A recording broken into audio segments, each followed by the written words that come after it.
For thousands of years, man believed he was alone in the cosmos. We've always made heaven an almost infinite distance from Earth. Yet man was determined to push back the frontiers of his experience.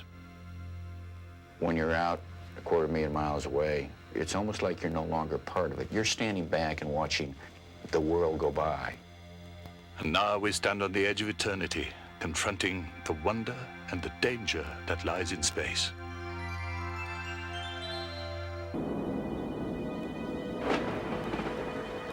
Beyond what is known lies an unexplored world of shadows and phantoms. A land that knows no limits of time or space.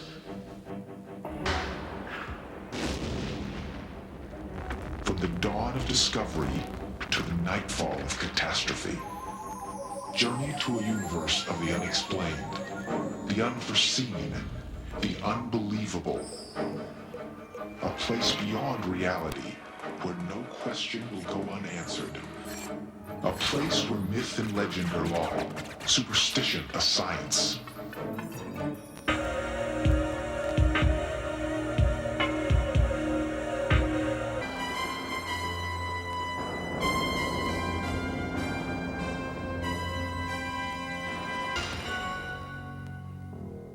It's time for our journey to begin.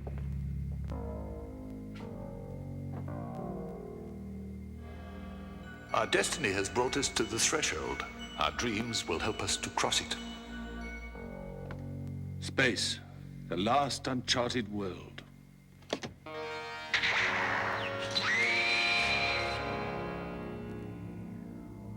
Knowledge surrounds these library walls, and with these instruments, that knowledge can be ours.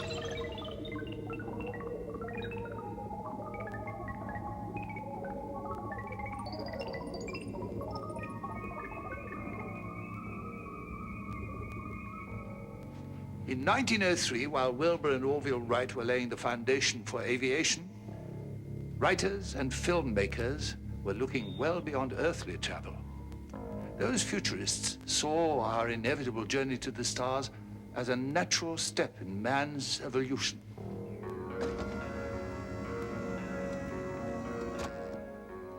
These early films were an amusing glimpse into a fantastic and imaginary world. But it was not these celluloid voyages that first began our conquest of space. It was something far more sinister.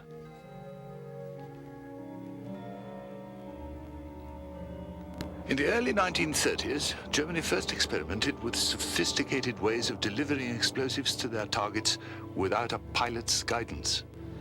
They developed rockets with internal controls to rain death upon England, hundreds of miles away. Hitler and Albert Speer were looking for missiles that could deliver warheads against Allied targets. And that was what the Nazis were primarily concerned with, was fighting a war. In spite of terrible damage, the war ended before these experiments could be perfected. However, the heated conflict of the Second World War soon cooled off into a competitive struggle between the United States and Russia, and each side sought to acquire the rocket technology and scientists produced by Nazi Germany. German scientist Werner von Braun is considered to be the architect of America's space program. Von Braun and his team took the technology from the German V-2 rocket, which had been created for destruction, and applied it to the development of the chariots that would take man to new worlds. On October 4th, 1957, the space race began in earnest. On that day, the Soviet Union launched Sputnik 1, the world's first satellite. Reaction was immediate, a mixture of wonder and concern. They came from out of nowhere and put up Sputnik, and the world was astonished, was frightened, was surprised, and was looking for the United States of America for an answer. The United States did answer, but unfortunately, their space program got off to a rocky start. Because of these failures, the Soviets always seemed to be one or even two steps ahead of the United States. And on April 12, 1961, Yuri Gagarin became the first man to orbit the Earth, and it seemed the United States would never catch up. The Soviets were justly proud of their accomplishments. But less than 1 month later, in a suborbital flight, Alan Shepard became the first American in space. It was this flight that inspired President John Kennedy to commit the resources of his nation to putting a man up on the moon by the end of the decade. We choose to go to the moon in this decade and do the other things, not because they are easy, but because they are hard. Because that goal will serve to organize and measure the best of our energies and skills. America moved forward. Mercury, Gemini, and then Apollo. We were serious about going higher, farther, and faster, and coming back. We know it's a high-risk environment. We're prepared for high risk. We enjoy doing this exciting stuff on the leading edge of technology. In July of 1969, President Kennedy's dream was realized. Man walked on the moon. Mission after mission explored this barren land, and closer to home, the colonization of space became a possibility. Projects like Skylab and the Space Shuttle were developed in the 70s to create a working environment in space. In a symbolic flight in 1975, America and the Soviet Union met in the heavens, cooperating for the first time in the Apollo-Soyuz mission. But while both of these nations' space programs were marked by great success, they were also scarred by tragedy as well. On January 27, 1967, astronauts Gus Grissom, Edward White, and Roger Chaffee were training for their first Apollo mission when a spark set off a horrible fire that swiftly snuffed out their lives. Those three lives, the lives of Gus Grissom, Ed White, and Roger Chaffee, probably contributed more to our success in the Apollo program of landing on the moon and bringing man home safely to Earth than any other one thing or anybody else in the entire space program. What came out of that fire was almost a complete rebuilding and remolding of the entire Apollo program, from the hardware to the techniques of our training to our operational procedures. And I think it forced us individually to stop back and look at what we were trying to do. Even after successful launches to the moon, troubles remained. In April 1970, over 200,000 miles away from Earth, an explosion crippled the Apollo 13 spaceship. Through amazing ingenuity and very good luck, tragedy was averted. Barely. Apollo 13, probably more than anyone will ever realize today, was a flight in which we came closer than I ever want to come again to losing 3 human beings, actually losing them in space.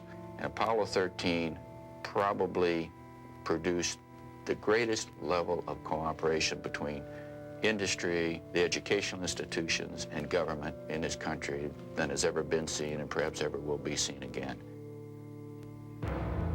Perhaps the most searing image of the risks of space travel occurred on January 28, 1986, when the world witnessed the explosion of a dream and the deaths of 7 brave men and women. The Space Shuttle Challenger fell victim to a combination of bad weather, bad equipment, and worse luck. In spite of these tragedies, perhaps because of them, man continues to explore the heavens. There's never been an astronaut who got on a spacecraft, whether it was Mercury, Apollo, or even Shuttle, who didn't fully understand the risk involved and who wasn't willing to take them. Triumph as well as tragedy have always been part of man's exploration of the unknown. So too is confronting unexplained phenomena. NASA and those who pioneered the space program chose to convey to the world an image of ultimate confidence. Men with the right stuff were certainly above picking lucky numbers to accompany the names of their spacecrafts. Or were they?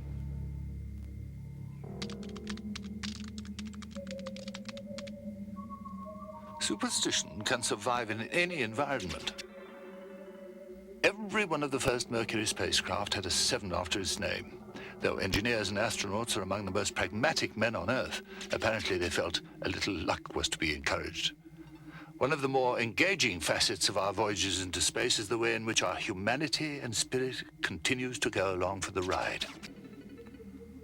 After the tragedy of Apollo 1, it is easy to see why the next manned flight number was a lucky 7. Ironically, there were those at NASA who argued against numbering a mission 13. They were overruled, with almost tragic results. But as we can see, there have been many flights, many numbers, and a lucky 7, while it may help, is no substitute for good planning and simple bravery. Decades of space exploration have resulted in widely publicized stories of great scientific discoveries. There is speculation that some reports have been purposely held back from the public.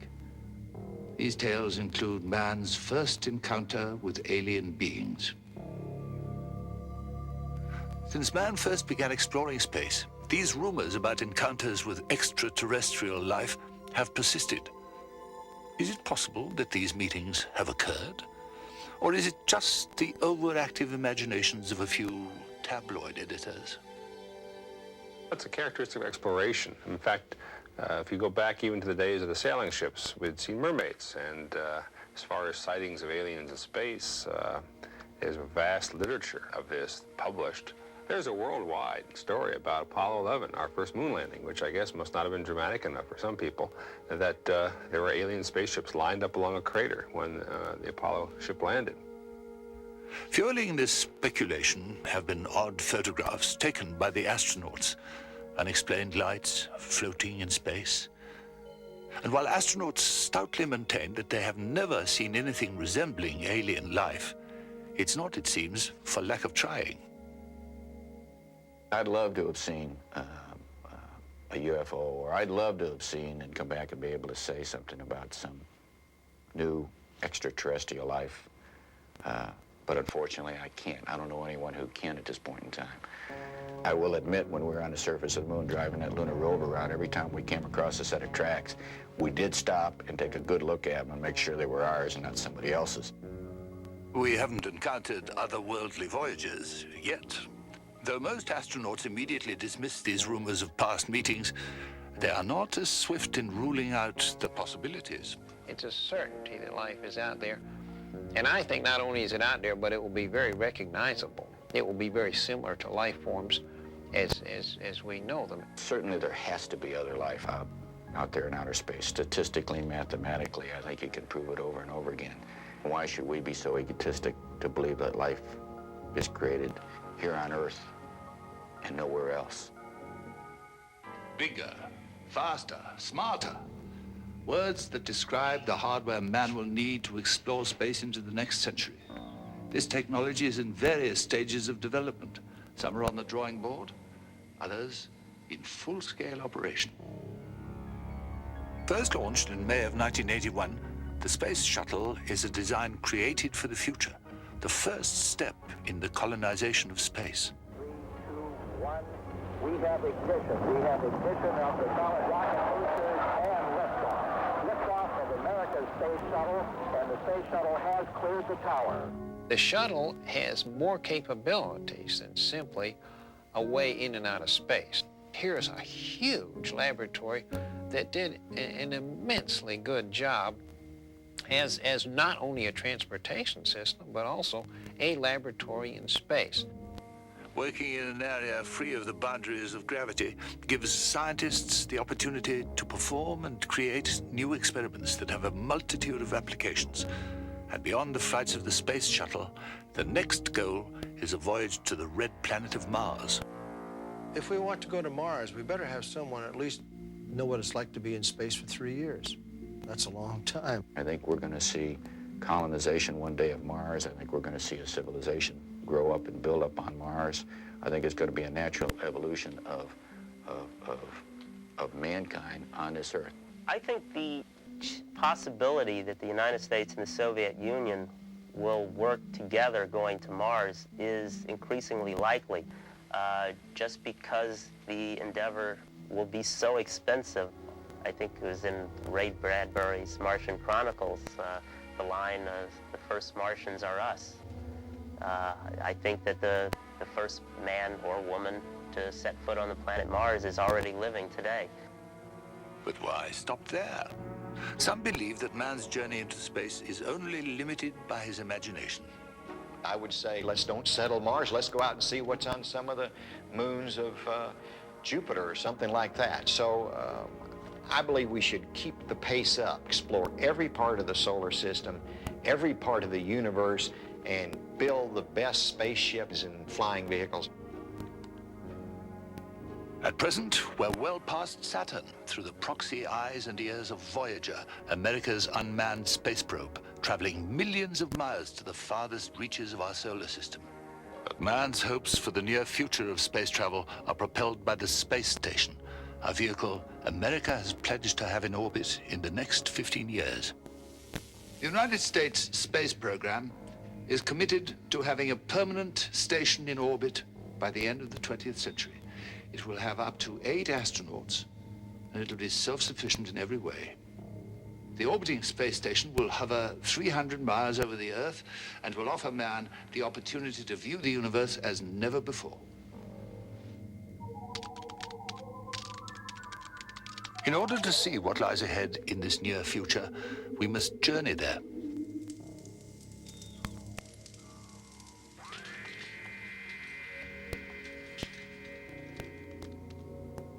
Well, ready?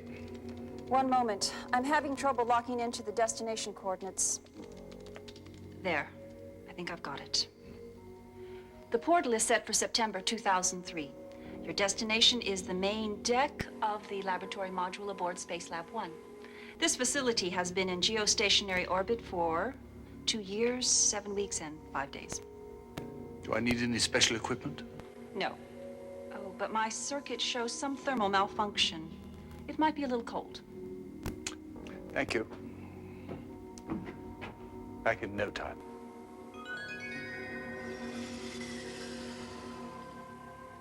"300 miles above the Earth, it is eternal night. But here, humanity has brought light and life to this void.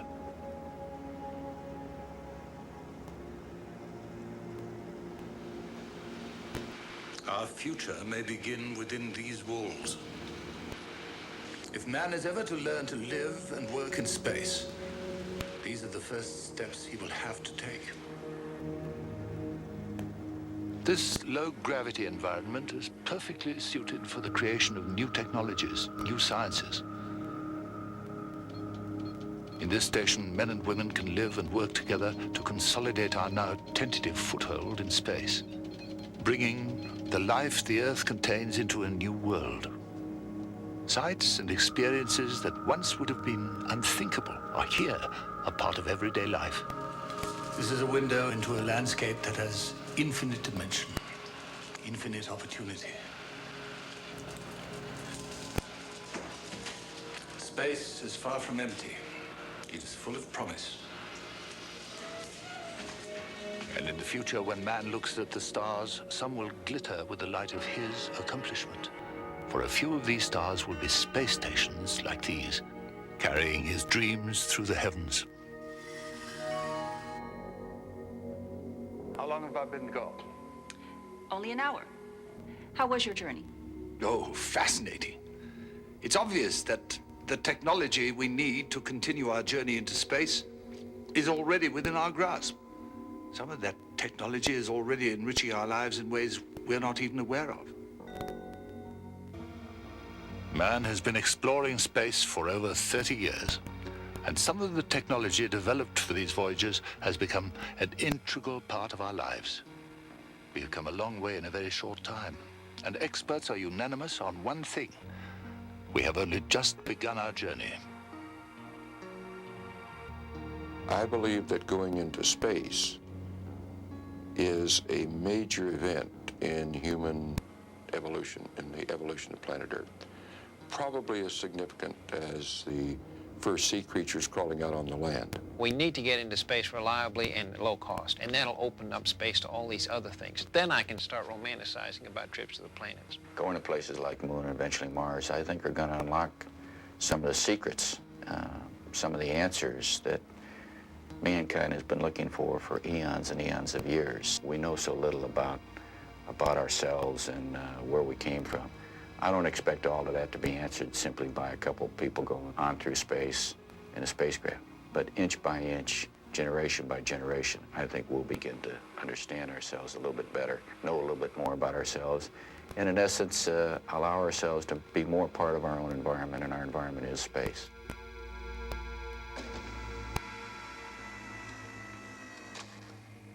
Time is all that stands between us and the inevitable conquest of space. To understand the need for exploration, we must look no further than our own history. For the passion that led Columbus and Magellan to discover new worlds is the spirit that lives within all of us. Space, a journey that will never end. It is our destiny. Secrets and Mysteries presents information based in part on theories and opinions, some of which are controversial. The producer's purpose is not to validate any side of an issue, but through the use of actualities and dramatic recreation, relate a possible answer, but not the only answer, to this material.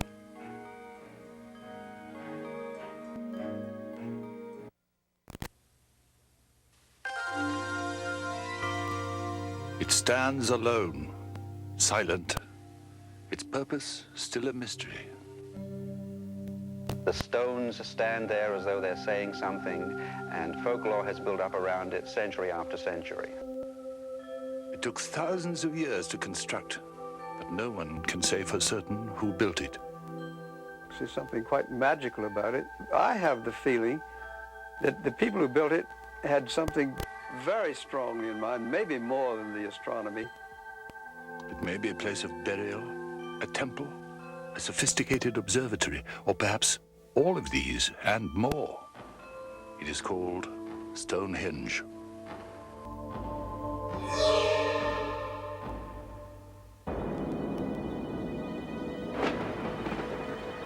Beyond what is known lies an unexplored world of shadows and phantoms. A land that knows no limits of time or space.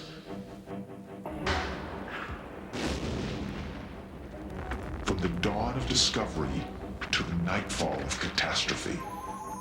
Journey to a universe of the unexplained, the unforeseen, the unbelievable. A place beyond reality where no question will go unanswered. A place where myth and legend are law, superstition a science.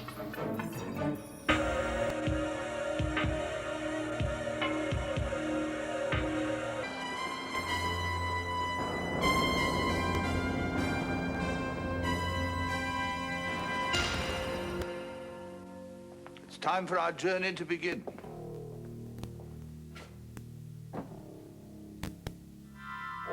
What is your purpose? How were you built? Stonehenge, an enigma.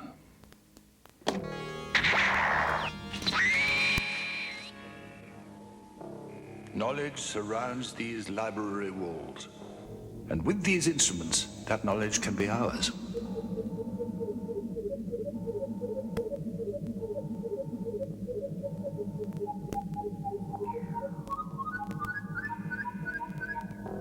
All that can be learned from them is that they are. The author of Robinson Crusoe, Daniel Defoe, wrote those words in the 1700s about a strange monument that was ancient even then. Stonehenge. That place has become a metaphor for the magnificent, the unfathomable, and the mysterious. There's much we do know about this handful of huge stones, strewn in geometric precision on Salisbury Plain in England.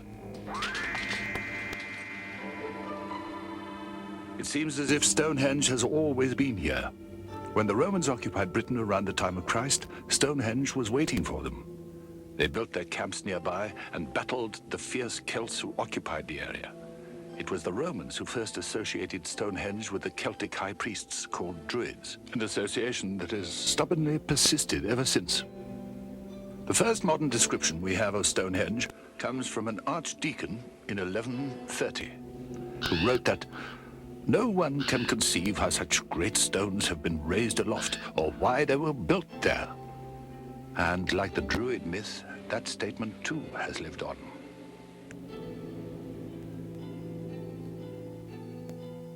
The word Stonehenge comes from two Old English words. The first, stan, meaning a stone, and the second, henge, meaning hinge. Stonehenge was already known by that name even in medieval times. And during those dark ages, many theories were propounded as to how it was built. The biggest theory, I suppose, is that in the time of King Arthur, Merlin the wizard was asked to build a great monument in the south of England for slain nobles. How they moved them is a mystery. I doubt that Merlin did it with magic. I think that it was hard work, but I don't know how they did it. The best explanation for getting those stones to the vicinity of Stonehenge probably involves the dragging on sledges of these stones overland. Probably the real clue is winter. If you're going to move stones around, it's going to be a lot easier to do it on sledges if you have a snowy, icy surface, just like with skis. And it may be that people who had to rely on their ingenuity did just that. Stonehenge was constructed in 3 distinct phases, spanning 2,000 years. Phases that began in a period known as the Late Bronze Age. How a group of technically unsophisticated farmers were able to transport and erect these huge stones has been widely debated, but Stonehenge stands today, and several theories about its construction are worth pursuing.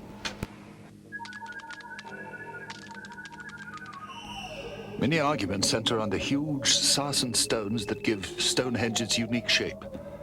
They're not found near the chalky plain of Salisbury, so they had to be brought from afar. It's thought that they followed this route, dragged by sledges or perhaps brought down this river. Once at this site, the multi-ton sarsens were thought to have been lifted by the use of carefully stacked mats and brute force. These unyielding stones could only be carved by using tools from the same material, and they were put together like furniture, with carved dowels and holes to receive them. The ancients built well, and the length of time it took to build Stonehenge indicates countless hours of effort. It's incredible to think that men dedicated their lives and the lives of their children and their children's children to such a monumental task. But the proof is there. Why was Stonehenge built? What purpose could inspire such incredible devotion and persistence? As we have seen, one of the most enduring myths of Stonehenge is that it was a place of Druid worship. This is untrue. The who of Stonehenge is pretty well established to have been local people, and it certainly was not, not the Druids. In the first place, they liked forests. Stonehenge is on a pretty bare plain. Second place, they weren't there. Third place, they weren't even in existence when Stonehenge was first built. Other theories ranged from a Roman monument to a graveyard, to a temple of the Phoenicians, to a construction by a band of wandering architects from the lost city of Troy. But in 1965, the first credible theory was proposed, not by an archaeologist, but by an astronomer, Gerald Hawkins. First, I went to Stonehenge and took photographs of the sunrise, and I looked through the archways to see that there was a clear view to the horizon. And then the National Geographic funded an aerial survey from which I was able to take exact measurements and calculate what would have been seen around 2000 BC. I had done a lot of calculations by hand, and I used the computer to check out what I'd done and calculate a few more of what we call alignments. And I found that Stonehenge was connected to a pattern in the sky. The sun and moon make a pattern, and Stonehenge and its structure are locked to that pattern. And so one could call Stonehenge a sort of marker for the seasons of the year and the seasons of the moon.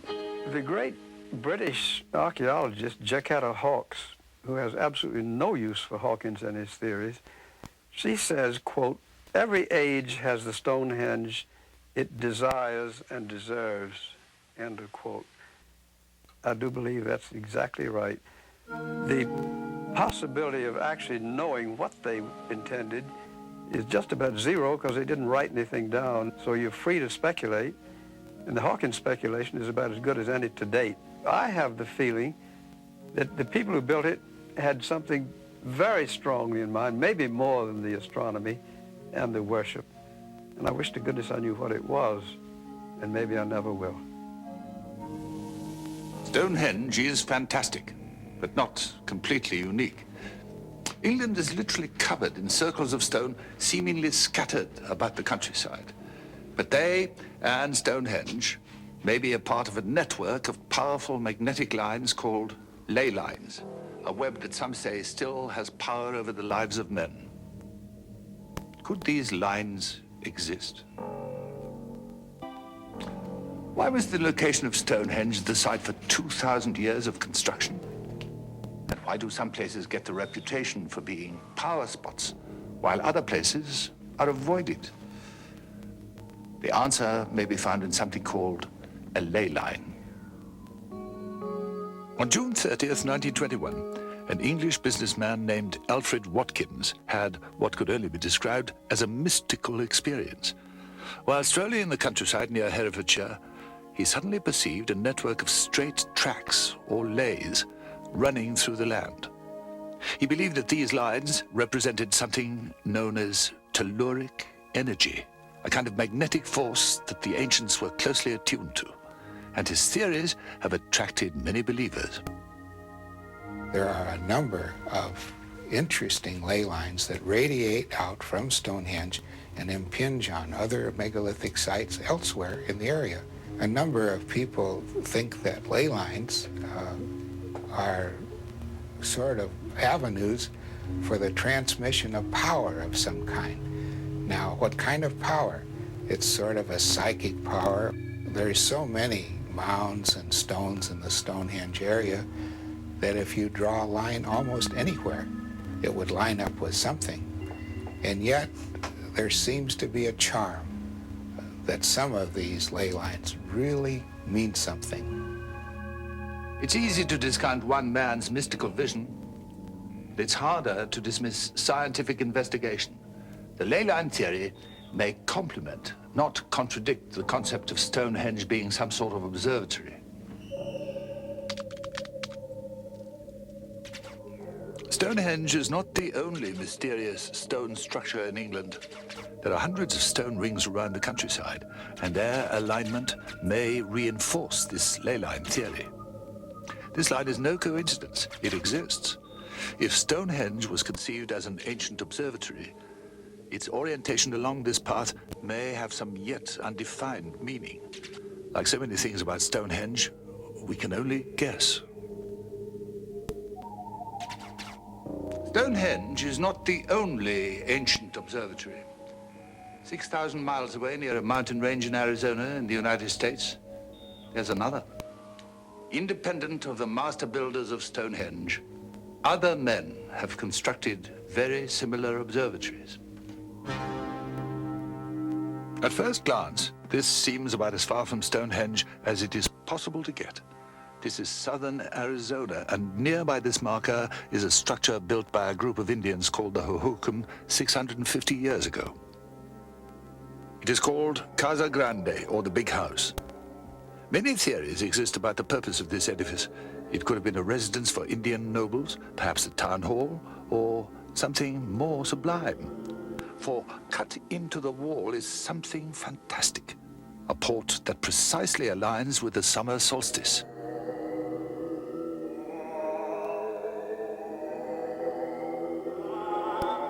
There are 11 rooms inside the big house. 3 of them have special openings that we call observation holes.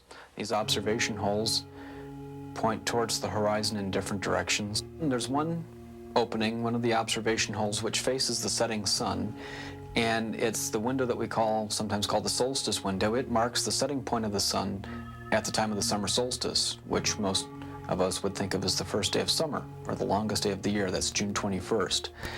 And it is a sort of a natural beginning or ending point in the sun's yearly cycle that people all around the world have commemorated one way or another. Soon after the summer solstice is a gathering season and a round of ceremonies leading up to the rainy season. So it's a very important time of the year for the Indians of the desert.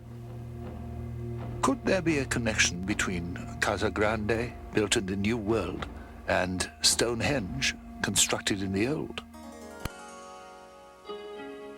Some of the alignments in the big house are the same as the alignments at Stonehenge. The connection, if there is any, is in the sun and the moon itself. Anybody observing the sun and the moon will come up with the same conclusions about what they appear to do, what their cycles are. Stonehenge is the most famous. Ours is not quite as famous. The ancients had a 20,000-year legacy behind them. Traditions that began when they first looked up from the firelight and watched the turning of the stars. By the time that these observatories were constructed, the rhythms of the heavens were an integral part of their lives, and they recorded and enshrined their knowledge in ways that are still beyond our comprehension.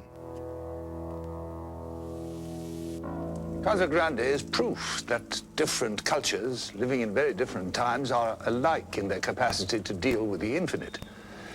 In New Hampshire, in the United States, there's another unusual structure which remains an enigma.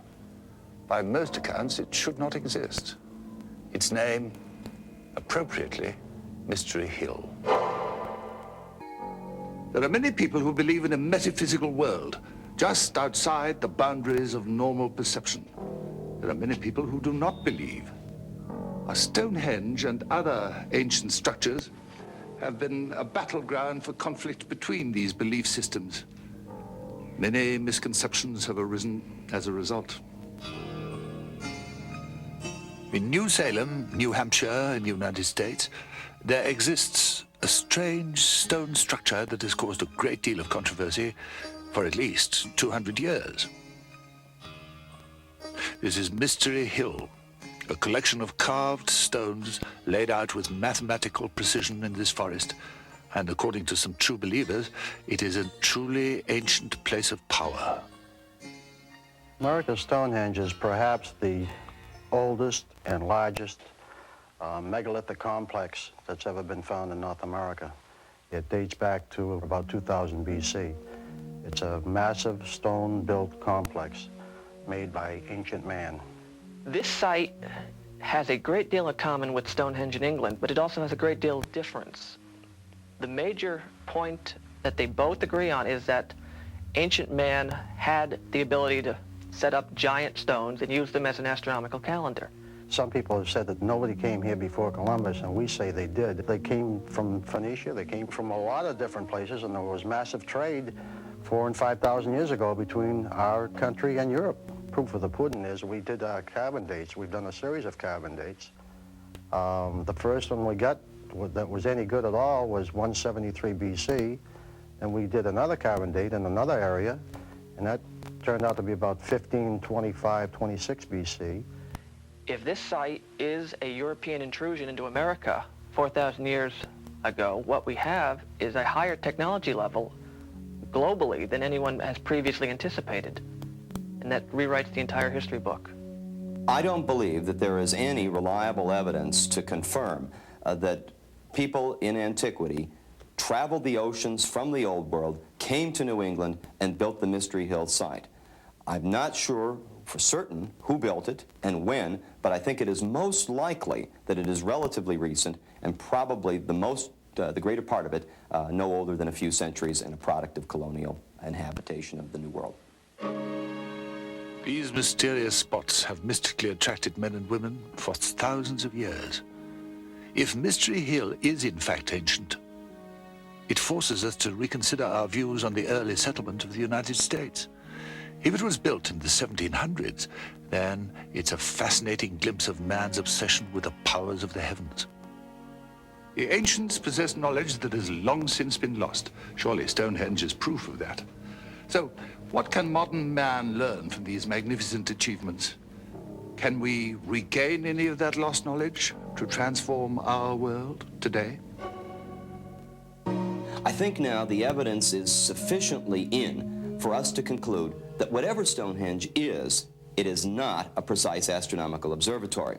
It is probably what the archaeologists have said all along, a major center of the civilization that built it, that fulfilled primarily a religious function, so it's a temple, but probably a public function in the sense of a center of government, or at least of power, and maybe an economic and social function as well. To go back 5,000 years and try to understand what was in the mind of those people is really impossible. One would need a time machine. They had an experience that we do not have. They lived really in the open air under an open sky. They were part of what they called the universe. It hurt them, it hit them. They were vitally involved in the changing sky. A continuing subtext in the study of Stonehenge are the doubts on how a backward culture could conceive and execute such a magnificent design. But it's arrogance for us to assume that we have absorbed all the knowledge of our ancestors, and perhaps they would think we are the backward culture, for their intimate understanding of their physical world is something that we may never possess again. Stonehenge is unique. There are lots of stone piles and monuments around the world, but there's nothing like Stonehenge in England. The biggest single mystery is why it has such power over people. It's a brooding place, beyond understanding and fascinating. Outside of reason, it's not that big. It doesn't seem to be that special, but it does it to you.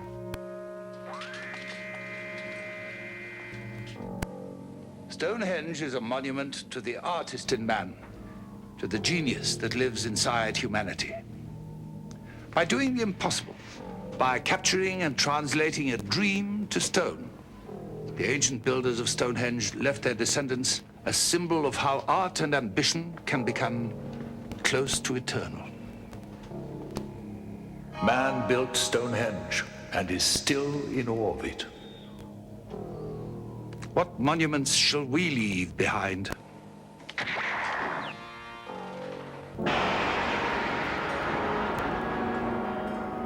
Secrets and Mysteries presents information based in part on theories and opinions, some of which are controversial. The producer's purpose is not to validate any side of an issue, but through the use of actualities and dramatic recreation, relate a possible answer, but not the only answer, to this material.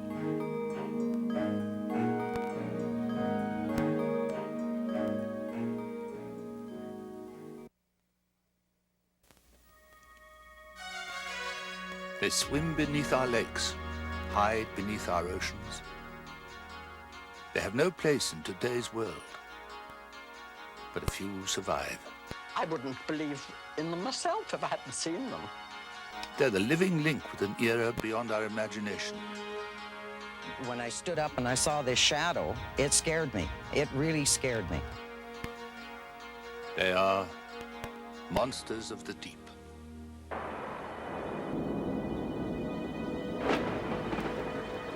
Beyond what is known lies an unexplored world of shadows and phantoms.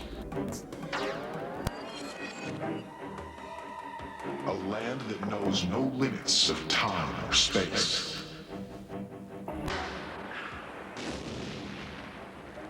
From the dawn of discovery to the nightfall of catastrophe. Journey to a universe of the unexplained, the unforeseen, the unbelievable. A place beyond reality where no question will go unanswered. A place where myth and legend are law, superstition a science.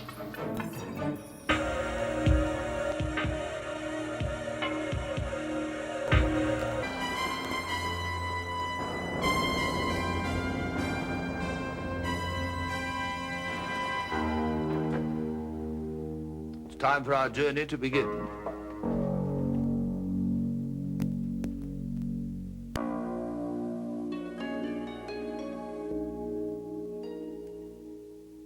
This should not exist, but it does.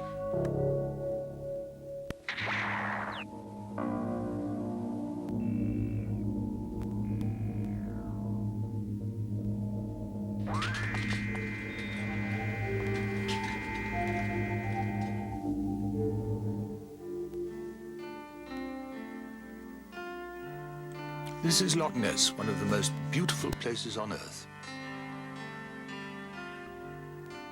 Nestled in the Scottish Highlands, it has been inhabited for thousands of years.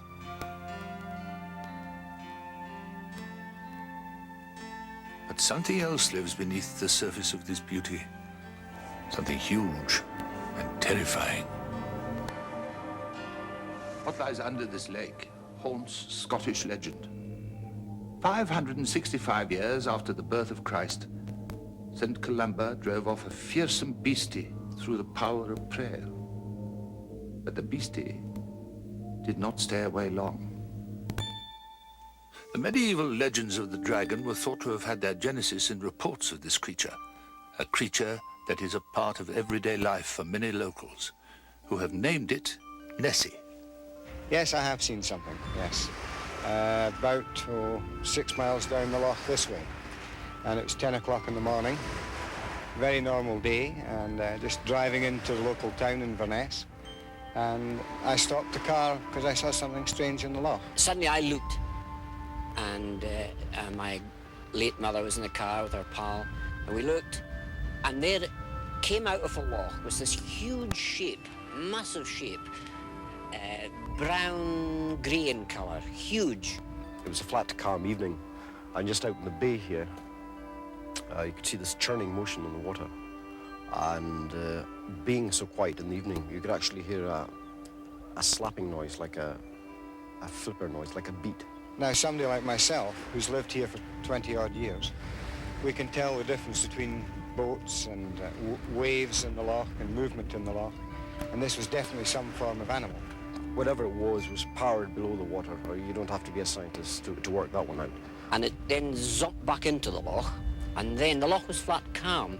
And what I saw then was waves about 18 inches high going to each side of the loch. And then it just disappeared. It just gradually slowed down and then just submerged and left a ring. You know, as you throw a stone into the water, you have the circle on it. And it just stopped. Did I see the monster? I don't know, but I do believe that, you know, I obviously saw some things, and nobody's been able to tell me what I saw. So I think I must have seen the monster. Altogether, I've had 16 sightings over the years. But the first sighting I had was in 1917. And I was very young at the time. I was only about 10. And I was looking out across the loch, and it was quite rough, and there was a strong wind. And suddenly, in the middle of the loch, looking across, I saw this colossal thing like a great whale, great black hump, coming up. And it was only up for a couple of seconds, really, but it was going very fast against the wind. If this is only a myth, it is certainly a popular one. In order to find out what is at the bottom of this phenomenon, we need to look at the bottom of the lake that contains it.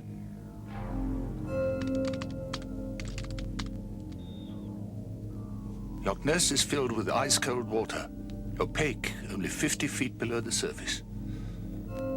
Over 700 feet deep, it is honeycombed with crevices and caves. It is not hard to imagine a creature of huge proportions remaining hidden in these depths, rising only occasionally and mysteriously. One of the unusual things about the Loch Ness monster is that hundreds of eyewitnesses disagree as to its appearance and habits.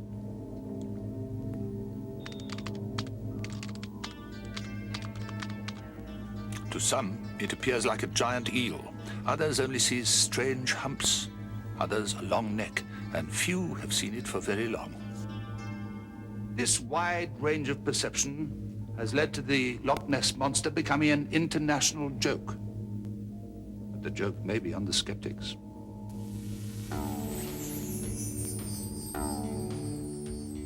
Tim Dinsdale is a full-time aeronautical engineer and part-time Nessie expert. And on the 6th and last day of his search for the creature, he was finally in the right place at the right time. Well, 23rd of April, 1960. I'd been up very early down the western end of Loch Ness watching, and I saw this object about 2/3 of the way across Loch Ness. It wasn't close to me, but it was a big object. It looked like the back of a huge animal. You think of an African buffalo with a sort of humped back. And I thought, what is it? And while I was watching it, started to move, and it moved off ponderously.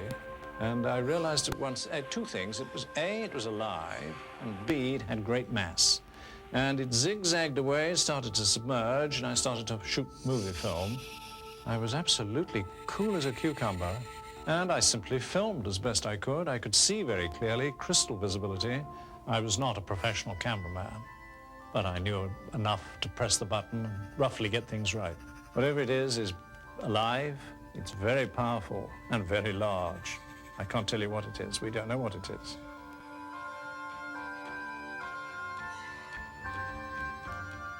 This film was a breakthrough in the serious study of the monster, but it was only the beginning. For modern science has dived deeper into the issue and perhaps come face to face with the Loch Ness Monster. Seems impossible that a beast as huge as Nessie could escape scrutiny, but Loch Ness is enormous. Finding Nessie would be like finding the proverbial needle in a haystack, if that needle could swim and hide. Science collided with legend for the first time in 1972, when a sophisticated expedition led by an American arrived in Scotland. If they're still there, they're big. And I think that's a challenge to us to try to use technology to the best we can in order to be able to identify what indeed is in Loch Ness. Robert Rines is a dedicated amateur, a lawyer turned engineer turned explorer. Through sonar and high-speed photography, he has come the closest to proving Nessie's existence. Well, in 1972, we were very fortunate to have the first corroboration of elapsed time camera photographs taken underwater of some kinds of obstacles and a sonar detection of the passing of objects at the same time. And those pictures seem to show some kind of an appendage or a diamond shape of a flipper or fin or something of this sort in at least two of the sequence. Robert Rines and the Academy of Applied Science have produced what many people will regard as proof that there is indeed a monster or monsters in Loch Ness. In fact, it's obvious that these photographs are mistakes. They were genuinely taken, but due to faulty methodology by the team, they have exposed cameras showing parts of Loch Ness bottom.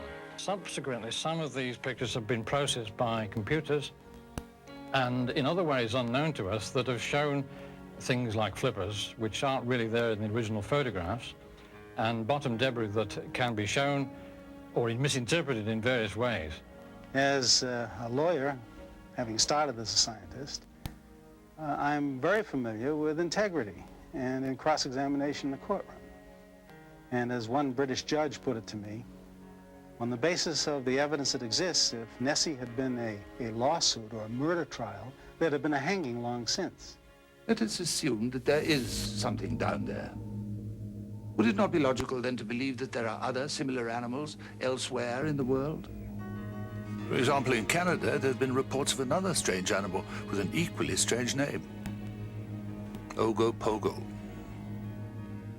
There have been hundreds of individuals who have had sightings of Ogopogo in Lake Okanagan over the past 114 years. Most of these individuals have been credible witnesses. Lake Okanagan in British Columbia resembles its Scottish counterpart. Like Loch Ness, it is deep, murky, and very cold. But unlike the loch, the area around it is heavily populated. We were looking down over the lake.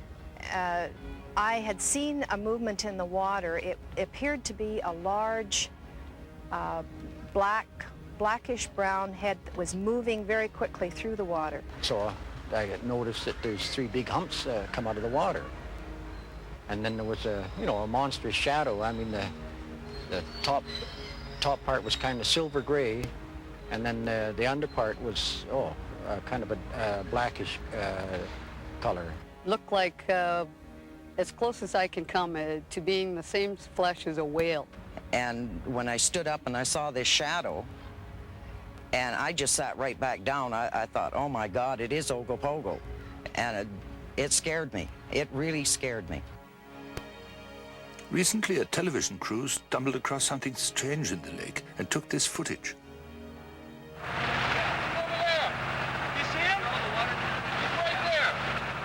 There it is again, that isolated movement. There's nothing around it, nothing in front of it, nothing behind it.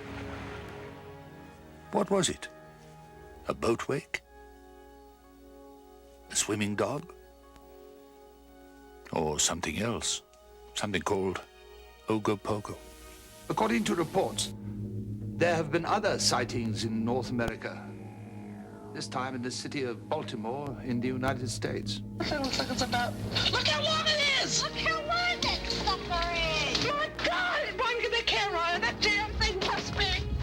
That's amazing! Well, it was Memorial Day weekend, and we saw something swimming in the bay from south to the north against the tide. We watched it for approximately a minute or so before we got the binoculars on it. We knew at that time that it was something extraordinary. And as we watched it, we got the videotape out, or the video camera, which has a zoom on it also. And we saw it appear, a long object, approximately 35, 36 foot long. Looked like a large snake, and at that time we knew we had seen Chesapeake. The human eye can be easily deceived, and all the films we've seen could be dismissed. But in 1977, something was caught in a fishing net that may be conclusive evidence that sea monsters do exist. Films of vague, swimming shapes are a long way from positive proof, but actually catching a monster of the deep is something else again. And that is precisely what happened one afternoon in 1977, about as far away from Loch Ness as it is possible to go, off the coast of New Zealand. The crewmen walked straight into a controversy, and they were quickly interrogated about their unusual catch. And their drawings suggested the dimensions of a mystery.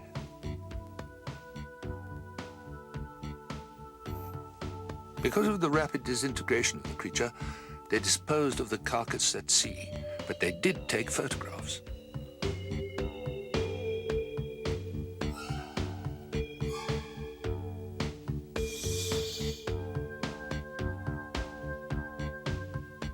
One of the crew members kept a portion of the creature's fin, and experts could not identify it.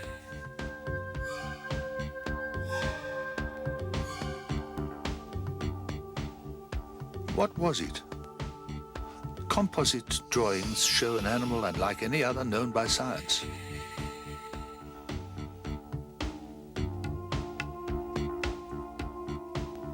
This is not the first unusual sea monster to be reported.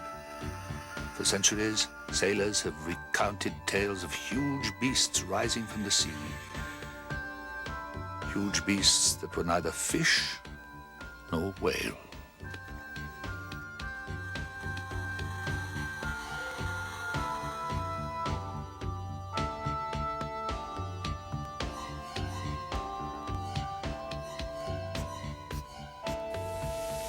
Could these strange creatures be? There's an infinite variety of life here on Earth, but nothing living could match these descriptions. It may be something from our past, our ancient past.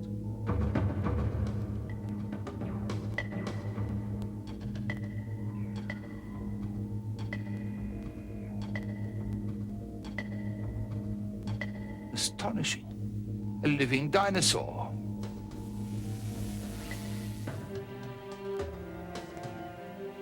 It was a time of thunder, in the sky and on the land.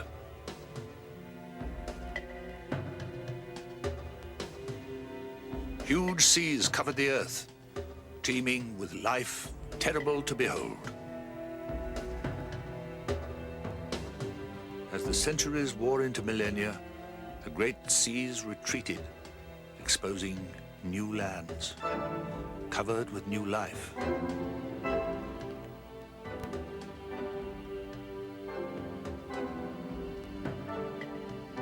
Then the dinosaurs vanished, leaving only bones behind. perhaps. Perhaps.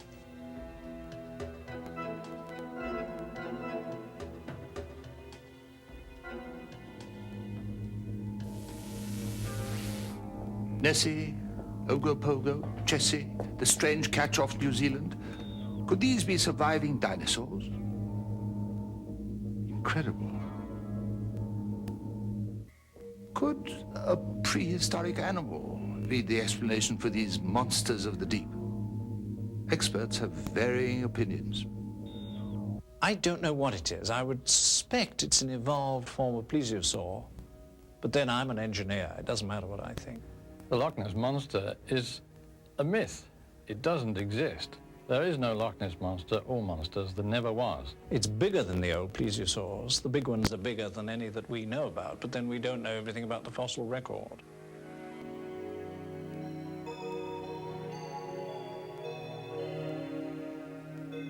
If we're right, what a wonder this is going to be. What a fantastic find it's going to be that in a freshwater lake there could be big animals living all these years and apparently procreating all these years. It's a wonder. They are real. A number of us who've been fortunate enough to see them know that they are. They have to be protected, of course, and the only way you can do that is by protecting the environment. Mark you, the environment protects them as it is. It's a difficult place to work in. It's a big place, and you don't often see them. When you do see them, the majority of people don't believe you. Is it possible for a creature to avoid extinction? Perhaps. According to fossil records, this fish, called a coelacanth, was alive 70 million years ago. Like the dinosaur, it was thought to be extinct until it was accidentally snagged in a fisherman's net off the coast of Africa. Now, a fish and a dinosaur are very different creatures, but or perhaps it's arrogant to assume that man has discovered everything left in his natural world. I wouldn't believe in them myself if I hadn't seen them. I mean, it sounds so extraordinary. But then these people, these scientists, are all discussing whether there's a monster or whether there isn't. I can't be bothered with them because I know the things are there. We're convinced there are large animals in Loch Ness, and we're going to put technology together in such a way that either we or those that we help can now get a definitive answer. What are they? Monster is not the right word to describe these fantastic survivors. They're far more inspiring. Extinct is a relative term, meaning in cases like these, not rediscovered. There is something in these waters, and until they decide to surface and end our speculation, we should give them our profound respect.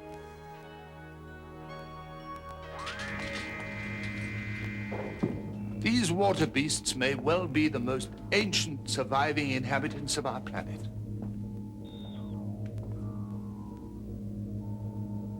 They have defied time, swimming into eternity.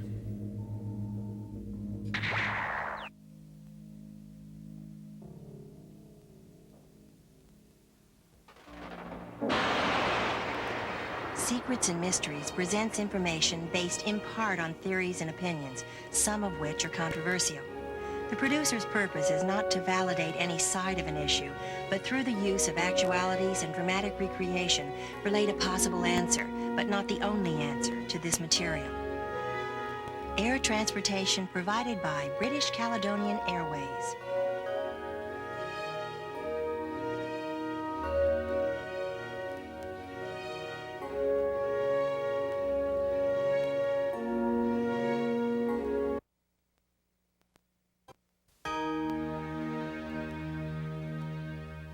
They defy belief, yet thousands swear to their existence.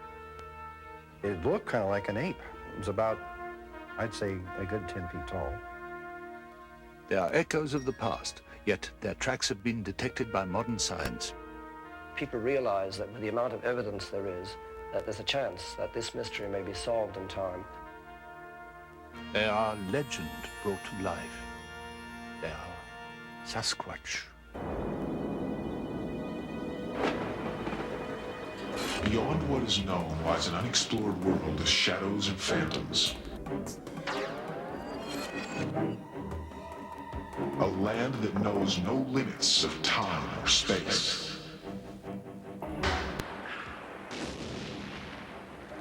From the dawn of discovery to the nightfall of catastrophe. Journey to a universe of the unexplained, the unforeseen, the unbelievable. A place beyond reality where no question will go unanswered. A place where myth and legend are law, superstition a science.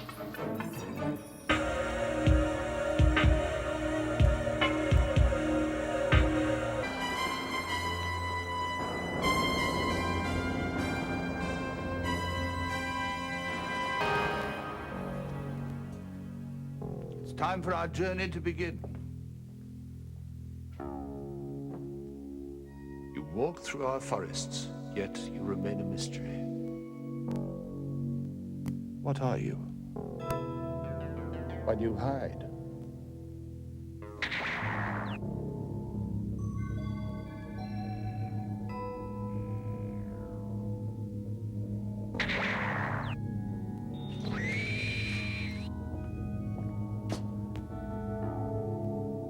In the land we call wilderness, there lives a creature that has become one with legend. At the moment, it's about to have an unpleasant encounter with the self-styled masters of the wilderness, man.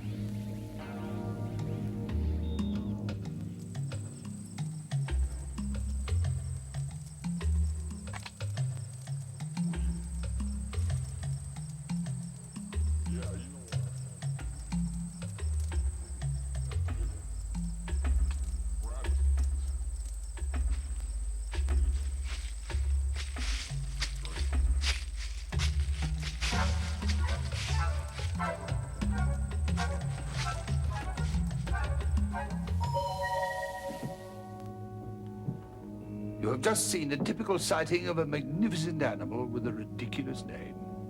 Bigfoot. I think it deserves a name more in keeping with its character.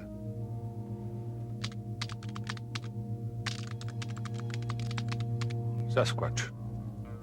Since the early 1800s, the creature has been reported all across North America. But it has also been seen all across the world.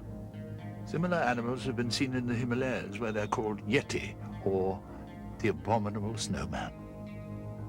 There's a theory that they came to North America by the same land bridge traversed by the Indians.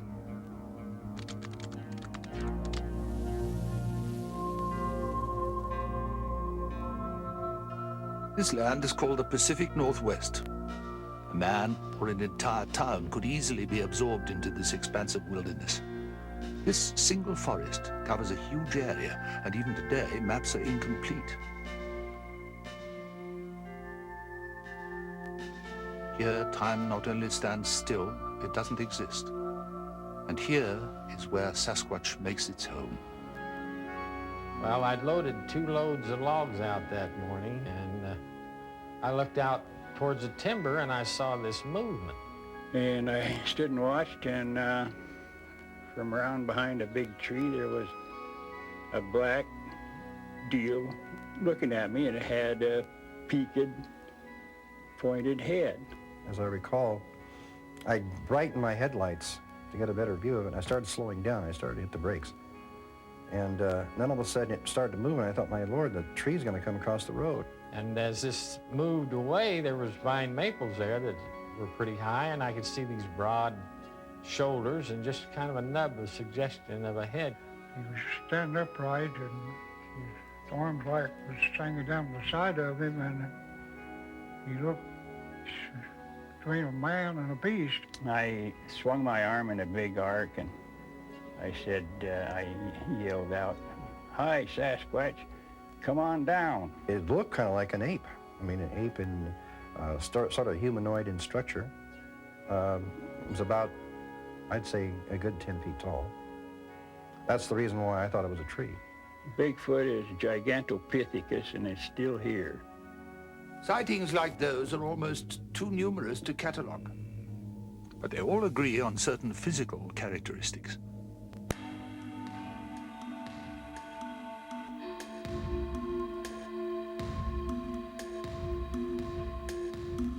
Standing between 5 and 8 feet tall, Sasquatch weighs between 500 and 800 pounds.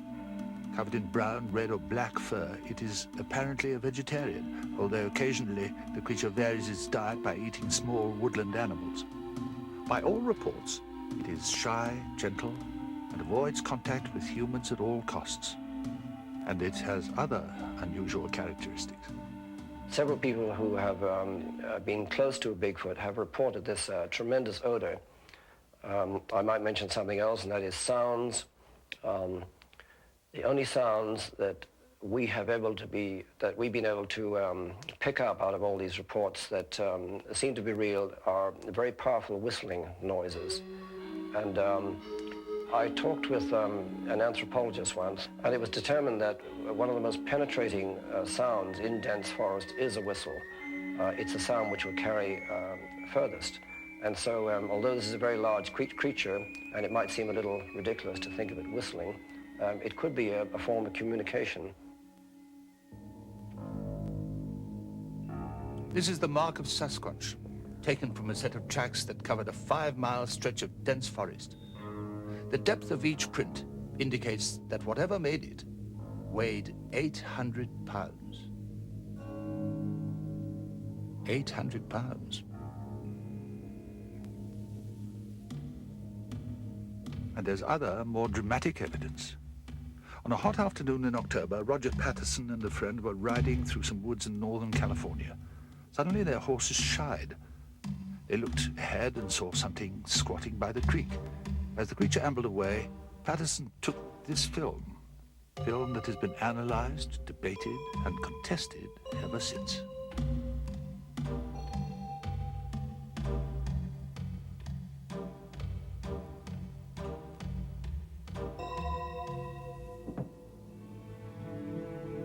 What did Roger Patterson see that afternoon?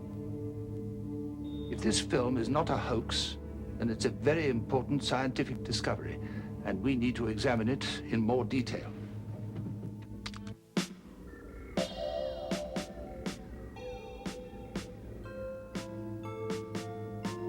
What was it that Roger Patterson photographed that October afternoon?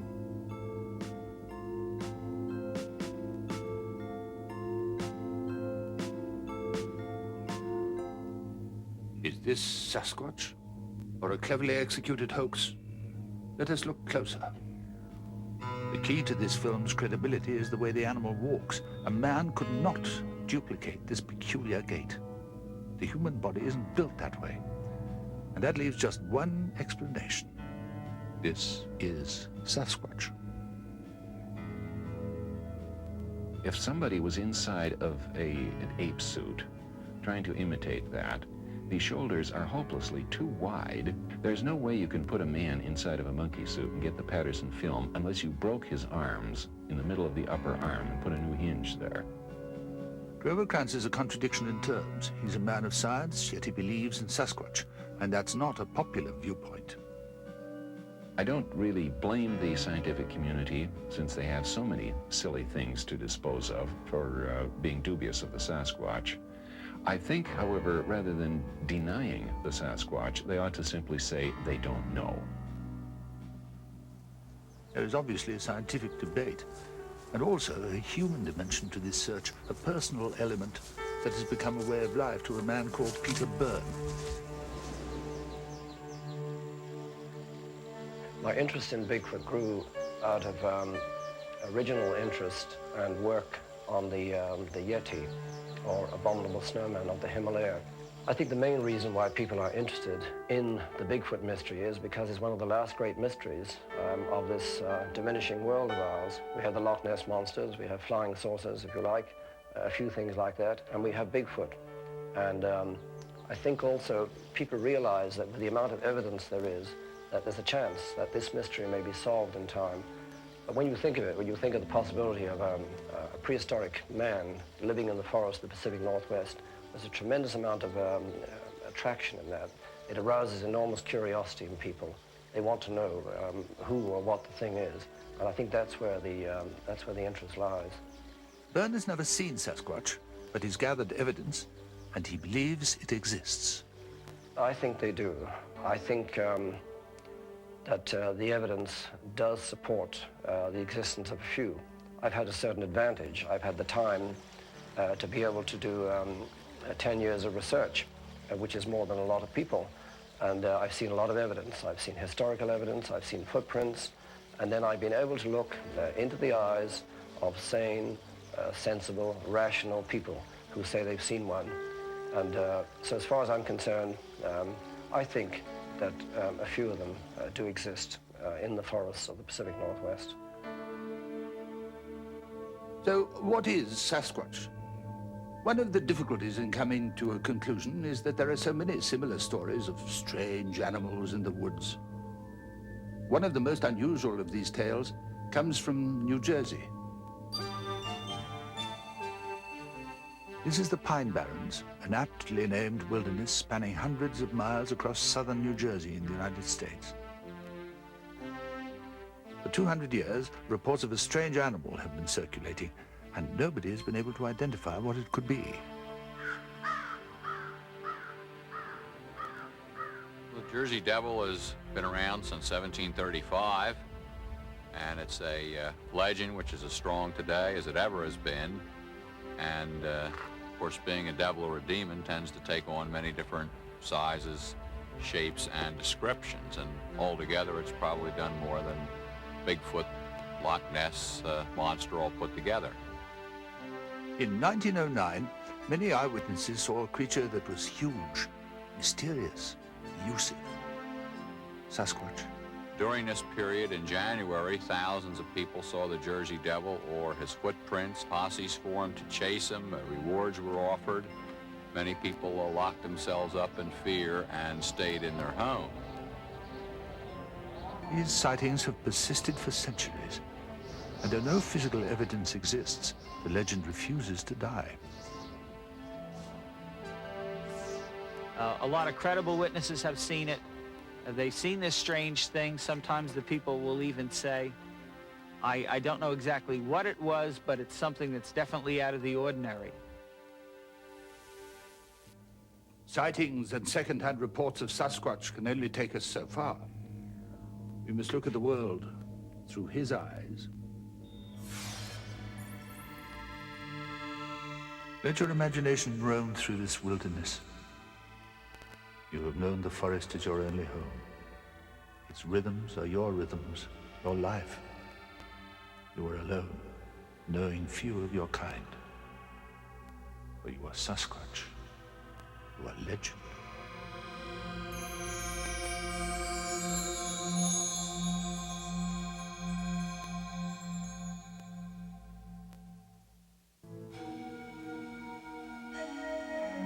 You and your kind have lived here forever. But there are strangers in your forest, and they bring danger.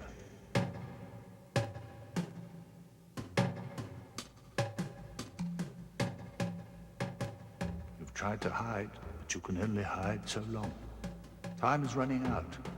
The forest grows smaller every day, and you're weary.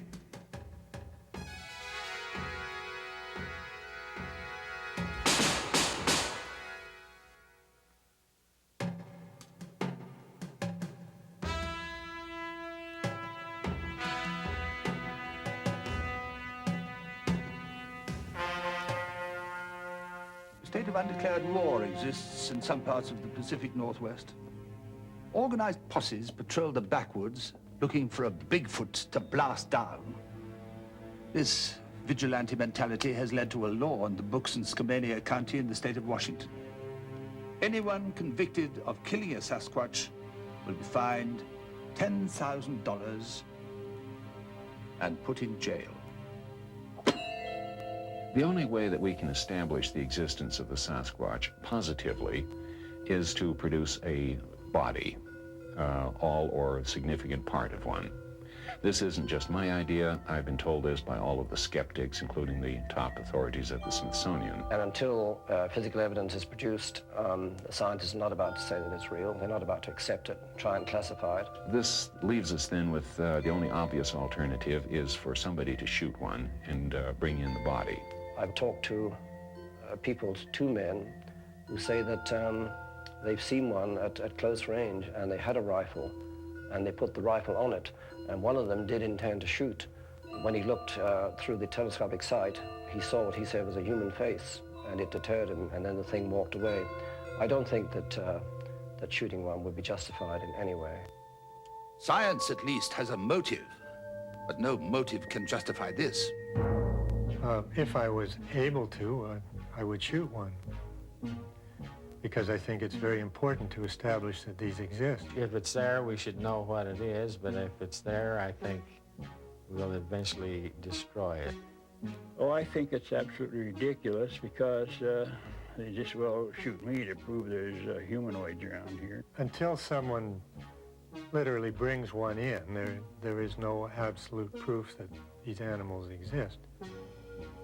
Well, I certainly think that it would be worth every once in a while if it could be tranquilized. I see no necessity in killing it. It's natural to be afraid of things you don't know about, and the more you learn about Bigfoot, the more you realize that he's just kind of curious. He wants something to eat, of course. It's like the Titanic. They found it, and some say leave it, and some say go get it.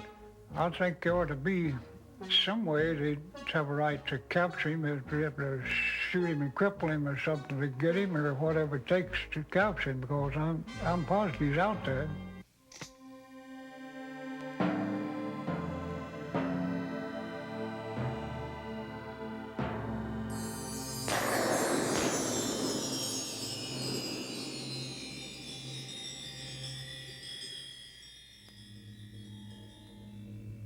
This tragedy has not occurred yet.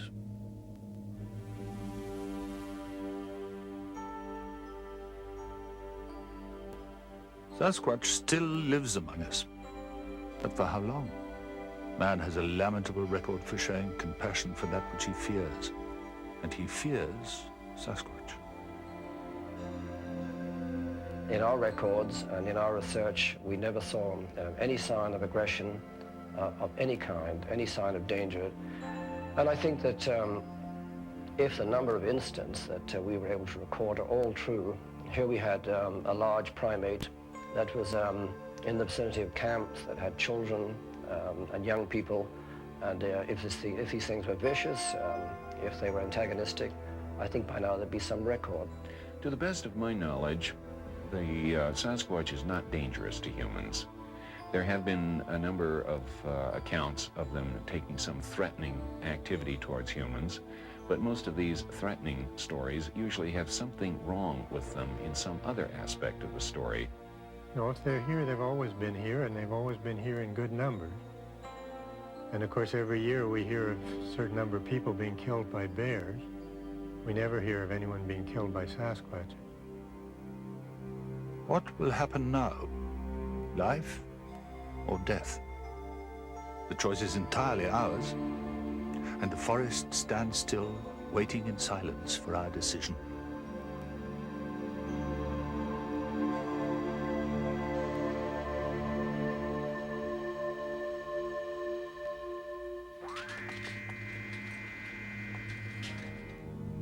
There's an ability about this creature that the Indians recognized. They turned Sasquatch into legend, into a god of sorts. We too should celebrate the existence of a living wonder like Sasquatch, not drive it deeper into isolation.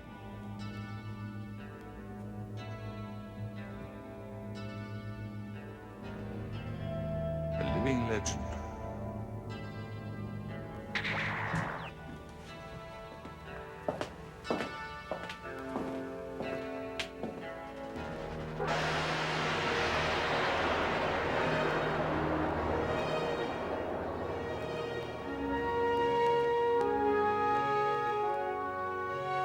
The producer's purpose is not to validate any side of an issue, but through the use of actualities and dramatic recreation, relate a possible answer, but not the only answer, to this material.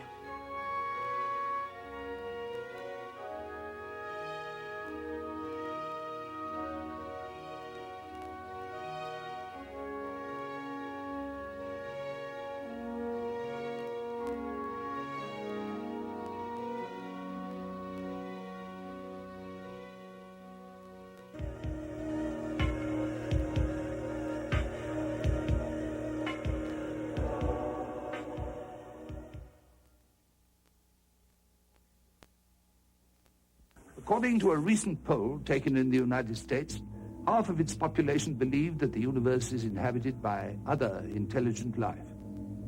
The rest of the world cannot be far behind. The 1950s witnessed a sharp increase in the number of sightings all around the world, and with it, more and more evidence that something unusual was happening in our skies. Even the United States government took notice, beginning an official Air Force investigation called Project Blue Book. Their files soon overflowed with more than 12,000 sightings.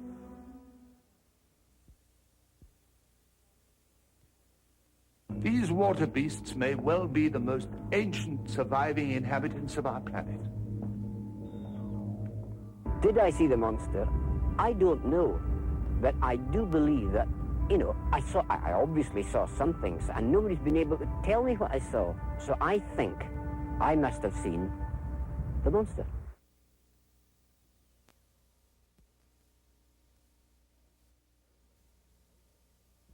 Stonehenge. That place has become a metaphor for the magnificent, the unfathomable, and the mysterious. I have the feeling that the people who built it had something very strongly in mind, maybe more than the astronomy and the worship. And I wish to goodness I knew what it was, and maybe I never will.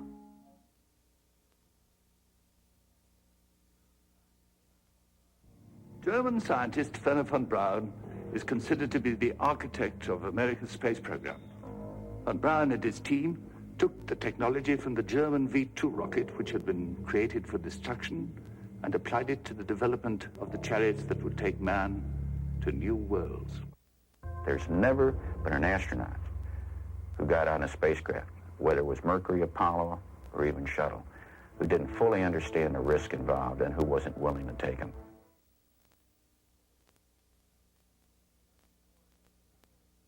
The only voyage of the Titanic was surrounded by bad luck that defies belief. Everything that could go wrong did go wrong. It was as if she was cursed. A curse, some say, began when she was launched. He went up and he came back. He said, it's nothing much. They only struck an iceberg.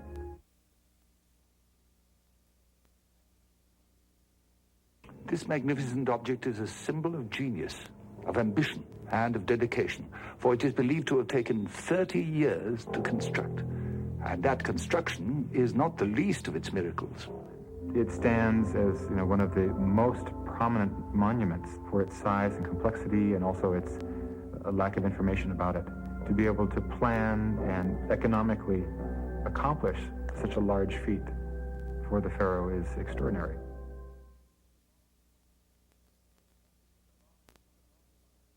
This is the mark of Sasquatch, taken from a set of tracks that covered a 5-mile stretch of dense forest.